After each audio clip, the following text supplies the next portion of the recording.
আপনাদের পীর সাহেব তো অঘটন ঘটায় গেছে। ইউনুস সাহেব যারে পীর সাহেব বানাইছিলেন, আমি 5 তারিখের পরেই বলেছিলাম কোন সুদের কারিগর দিয়া ভালো কাজ হইতে পারে না।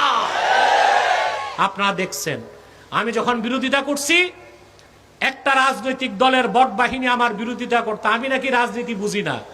ওনারা এখন সংসদে যায় রাজনীতি বুঝতেছে। ডক্টর ইউনুস আর আলী রিয়াজ কি সনদ বানায় দিছে, তারা সংসদে যে ফেসে গেছে। কেমন ফাঁসছে? মাইনকা চিপায়, ঠিক কিনা? এখন না সংবিধান ছাড়তে পারে, না সনদ মানতে পারে, না সনদ ছাড়তে পারে, না সংবিধান মানতে পারে। এ ছিল সুদখোরের বাংলাদেশের মানুষের প্রতি একটি অভিশাপ। আর আমেরিকার সাথে 5টা চুক্তি করে গেছে। বিএনপির সাধ্য নাই এই চুক্তি থেকে বেরিয়ে আসবে। যদি বেরিয়ে আসে 1 ঘন্টায় তাদের ক্ষমতা ছাড়তে হবে। 5টা চুক্তি করে গেছে। এই 5টা জঘন্য চুক্তি আমি আর আজকে সময় নেই, বললাম না, আমার লেকচার আছে এই বিষয়ে, শুনে নিবেন।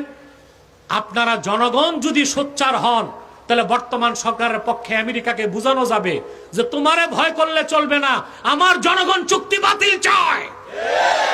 তোমার চাপিয়ে দেওয়া চুক্তিতে বাংলাদেশ চলবে না। বাংলাদেশ স্বাধীনভাবে